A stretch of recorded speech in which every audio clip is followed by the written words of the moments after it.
Welcome to Aligned for Success podcast, where we help chiropractors create practices that truly serve their life's vision.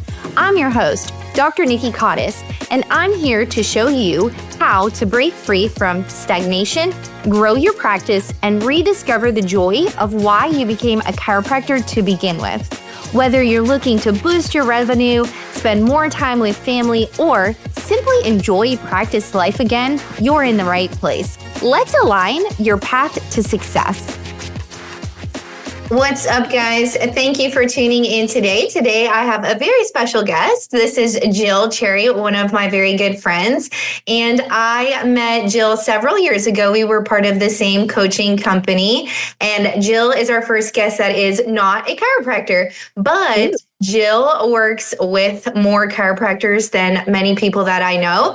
So I will let Jill tell you her story, but her business is Cherry Picked Web Company and and it is for websites. And so Jill has personally done work for me and she's awesome to work with. But I brought Jill here today because she has a very unique story as far as leaving one job, taking the plunge, starting her own business, and she's wildly successful. And so I want her to just go ahead and share with us. So welcome, Jill.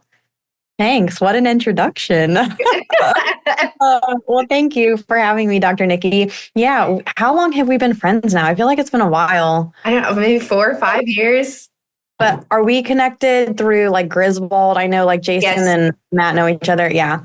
So, well, hi guys. For those of you who don't know me yet, my name is Jill. I'm the owner of Cherry Picked Web Co. A lot of questions I get is like, the name is so random until I tell the story about it. And so I'll share that with you in a little. But how I got started in all this was my husband is actually a chiropractor, and I did everything for him from front office, back office. I even tried to figure out billing at one point. I did marketing, and we were really successful with in-person events. So in our area of Tampa at the time, we did health screenings, health talks, and it even got to the point where he was getting busy and he was like, hey, I can't do the health talk, so I'm going to need you to do it. So I would call to find the talk, book the talk, give the talk, feed the people, book the people, do all the things. And then we were on a roll. I think the craziest week I had scheduled for him was like 8 health talks or some obscene number. And then COVID happened literally the week that I had all those talks scheduled. So that was a big hit for us. And we didn't know COVID was going to be what it turned into of like years of no contacting with people. Nuts. We thought it was like, 2 weeks shutdown. Okay. And then we'll get back to it, reschedule the talks, whatever. And that didn't happen. So we were like, okay, what are we going to do now? And he was like, well, I guess we'll just have to figure out online marketing, which was totally foreign to us because we just never focused on that. And we spent gobs of money on it. From probably 4 or 5 different companies. We had websites created. And it all, like, I'll never forget, the pitch always sounded the same. It sounded phenomenal. Like they were going to help us stay open. It was going to be great. Our website was going to be awesome. It's going to get new patients. And that just never happened. And then, so we turned to ads. And before we move on, I do not do ads. I just focus on websites. But we tried ads, whatever. And again, that just never happened. So Jason was like, we really need to figure something out because we cannot continue to go at the rate we're going, spending the money we're spending. So he found this course called Twisty C at the time with Tristan Schaub. And I took that course, and I think the course was like meant to be around 3 months. And I ended up being trained for over a year and continued to grow and learn just because I really enjoyed it. Do you remember MySpace days? Like when when you would like code your profile on the back to be like music and flashing lights. Like, yes. So I never, looking back, I'm like, what qualifies me to even do this? But it's like, that was my first, like, and I was young at that point. But so anyways, I don't know what made me bring that up, but I feel like that creativity side of me with loving chiropractic side just kind of was like the perfect mesh to be really phenomenal at website design, which is so random. So, wow. Also, can we talk about how lucky Jason is? Like, I was Like, thinking about all of this stuff that you did for his office and him being like, okay, well, now I need you to do health talks. It's like a lot of times it's hard to get an associate to do a health talk. And you're just like, yeah, I'll figure it out. I'll schedule 8 of them. No problem. Okay, Jason. Well, part of all of this was at the time we had a young son and I didn't want to send him to daycare. And I don't think Jason really wanted that either. So I was like, well, we got to figure it out because this in turn became my job, right? So, but I don't know if many people know this. I actually hated marketing. I didn't like it. I was good at it, but it didn't like light my fire. I don't know how to say it other than it wasn't something that brought me joy, but I knew we needed to do it. So it was kind of like just put my, Check it out. yeah. So anyway, so I went through that training, know how to do all the things online, ads, press release, all the stuff. But I really, really love and excelled in website design. And so Tristan was like, you should really consider doing this for other people. And at the time I was like, I'm doing enough. Yeah. You're like in my spare time. Yeah. So I said no. And then Jason was like, well, I'm going to make you go get a big girl job if you don't at least try. So between the two of them hounding me, I'm like, fine, I'll try. So, and then I just feel like God really has blessed me from day one with it. Yes, I know what I'm doing. Yes, I'm knowledgeable. Yes, I love chiropractic, but I really do feel like his favor is on it. A lot of people don't know that probably the year and a half prior to this all happening, I was praying. I was like, God, I want an opportunity to make my own money. Because I don't know if you're a spouse in here to a chiropractor or, two chiropractors in one office and you just feel like, okay, this is cool. We're doing it together, but I want something for myself. For sure. I've always been goal oriented. I've always, have loved to make money. And so, yes, I was doing all the things, but we were bringing in money to just one bank account. So anyways, I was like, praying, I was like, God, I would really love an opportunity to make money on the side, but still be present mom. And I don't want it to be an MLM. And there's nothing against MLMs. It's just not my thing. So, or like, where you get into like selling something like Sure. That's super cool for a lot of people. I just don't personally that's not what I wanted. So anyway, and then this opportunity fell into my lap and it has become something so much more than that. And so I really feel like it was an answer to a prayer. So that was, I became an official business on my birthday. It'll be 3 years this year, I believe, or was it 4 years? Somewhere around the time, maybe 4 years this year. So 3 years. I work with close to 400 chiropractors, which that's amazing. Insane because it's just me and one person. That's crazy. Shout out to Callan for AI training. Highly, highly recommend her. But yeah, we manage all of that with just the two of us. That's awesome. Yeah. So I feel extremely blessed, like I said. And I feel like it's very mission and goal driven. And that's why it's successful because it's not just, oh, let me build a website, make some money and move on. It's like, no, like I want to help people, specifically chiropractors in the online space because I know the amount of mistakes and money that Jason and I had made. It's simply just because we didn't know. Sure. So I want to encourage your listeners, if they don't want to work with me, that's fine. But if they have a question, feel free to email me. I'm an open book. I think I prove that in all of my content and just what I share. I don't really gatekeep anything because I feel like I'm here to share. So yeah, that's awesome. Okay. And then what made you guys move from Tampa to New Jersey? Yeah. So everyone says, why would you make that move? Everyone does the opposite. So we just really wanted to be closer to family. In Florida, it was my mom and my dad. And we would see them every so often, but there were not really like a ton of cousins for Benji to hang out with. And so we came back in the summer for 1 month. And whoever is from New Jersey, shout out to Steph Wigner. I know she's here. Oh, and Brandy. You guys know the magic of Jersey in the summer. Jersey in the summer. Yes. Would not want to be anywhere else.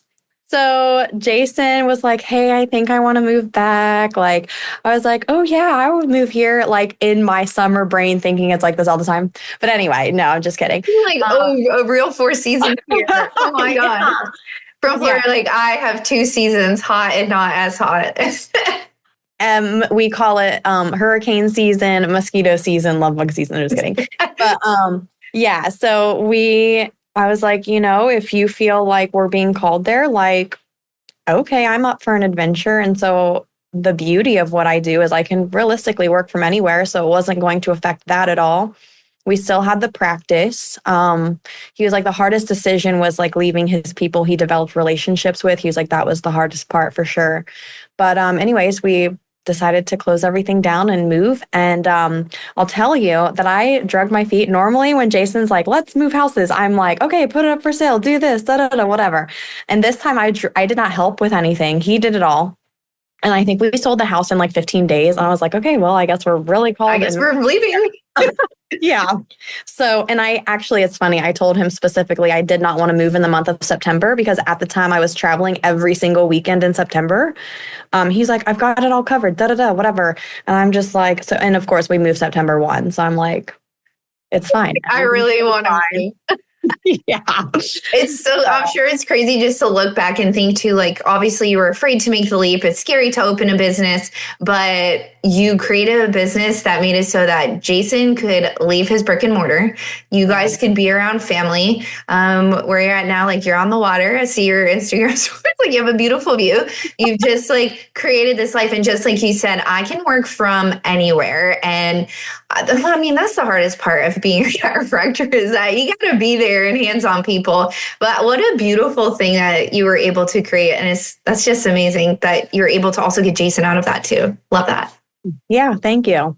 So if I were to ask you too, Jill, and looking back on all of these decisions that you've made over the course of your career, what's one thing that helped align your life for success?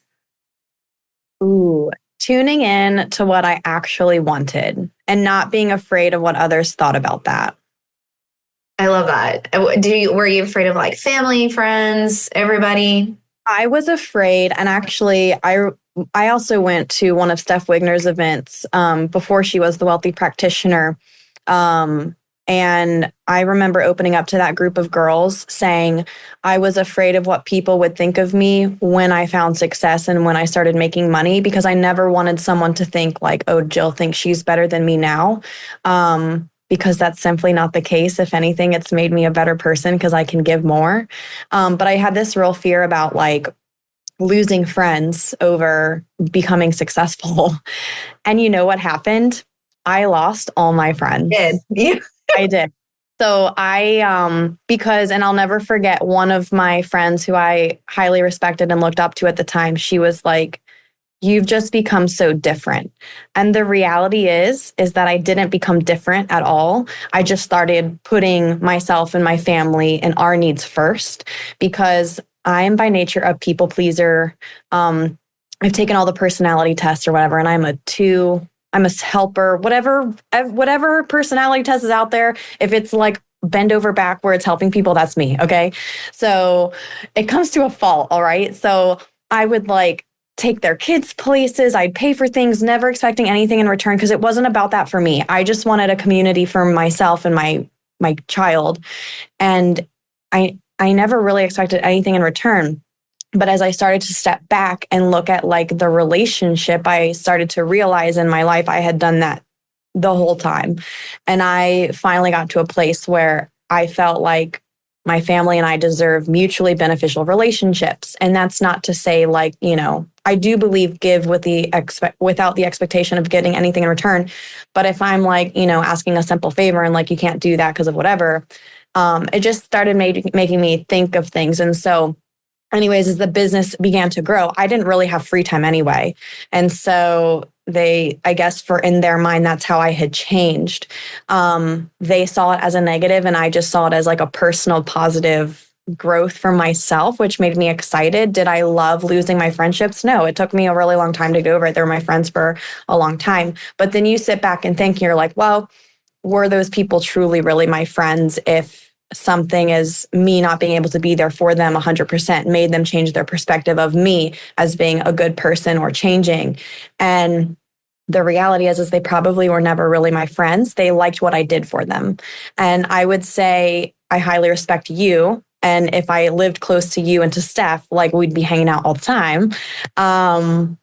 But I feel like God has blessed me with friends inside of like business ownership where it's like we don't have to be texting all the time. But when we do, it's like we've never had that gap in communication, which I appreciate. So I would say when I learned to be okay with people not liking me is when that set me up for success. That's so good. Me and Steph joke all the time that like I don't have any like real life friends. I have online friends and like inside of community friends, people who are doing like the similar things, building businesses, raising families, like in just a different season of life than a lot of people who I used to be friends with. And just like you said, it's just like part of it. And were those people ever really your friends? But I love that. Thank you for sharing. Last question I have for you. Looking back, what do you think is one thing that made you take the leap into entrepreneurship? Being pushed into it. You're like, let's be real, Jason pushed me into it. Yeah, for sure. So real one last thing, because if anyone here in Jersey is listening, I don't want them to get offended, because I feel like also when you listen to that gut feeling of like where you're supposed to go and be, you will be provided with the things that you desire. Like one of the things I desire most is friendships. Like I love hanging out, whatever. So I found a gym I love. The people there are awesome. And then same thing for my church. And so I do have a community now. I'm not a loner. I see people when I work out and when I go to church and they realize I'm so busy, but they still love me anyway. And I would consider that true friendship. But I got into this, I would say, to make it not so like goofy. I had people around me who believed in me when I didn't believe in myself. So getting around people who believe in you and kind of falling away from people who would doubt you. So I would say Steph is really good at that too, about pulling out like you two. Like honestly, like you guys, Brandy, anyone, you're really good at being like, okay, cool. I'll never forget. I saw Brandy in the airport when we were heading to Nashville. Yeah. For the first event. Scale up. Yes, thank you. And I just looked at her and I was like, I'm so tired. And she's like, you and everybody else, buckle up, let's go. And I'm like, okay, Brandy. So true. I know. I'm like, okay, well, I can't get my pity party with her. So I think it's just surrounding yourself with that mentality, like surrounding yourself with people with that type of mentality where like, yeah, you're tired, so is everybody else. Like you're going to be fine. And I don't know if Brandy realized in that moment, I learned from her a lot. I was like, wow, like you're so right. So that's inside of the Wealthy Practitioner. Steph calls it BDQ, and it's bitch, don't quit. So anytime if someone's just complaining, she'll be like, where's that BDQ energy? And it's like, do you find that BDQ? And it's true. And so Brandy hit you with that BDQ. 4 a.m. in the airport, she was like, BDQ, Jill, let's go. Yeah. Oh my gosh. Oh, and I forgot to tell the listeners about Cherry Picked Webco and how that all came to be. So remember I said I wanted to like have a way to make money, but still be Benji. So my logo is him. It's really cool. If you guys follow me on social, we went to Puerto Rico this year and there's a picture of him that's identical to my logo. And I didn't know 3 years prior that I would be manifesting us being there. Like it's nuts. But, so my last name's Cherry, and and we're a sports family, and the act of cherry picking in sports is picking the best from what's available. And in online space, what you want first might not always be available until you hire us to pick the next best thing. So it's just kind of a play on words in my last name. So I didn't want to leave you guys hanging on where the name came from, but that's it. So I didn't know that. And also I got chills when you said about the picture with Benji, and you're like, I didn't know that even like at some point I would have this exact picture. That's freaking amazing. Got it for sure. I'll send it to you, and then I don't know where you post it, but you could like post the picture. They're like, oh my gosh. I will for sure. Okay. Well, where can people find you, Jill? Yeah, anywhere. YouTube, Facebook, Instagram. Those are the 3 main places I post. It's at Cherry Picked Web Co. And then if you want to email me those questions, like I had mentioned prior, you can it's Jill at Cherry Picked Web Co. You're starting to get a New Jersey accent. Just saying. Cherry. He said cherry. Cherry.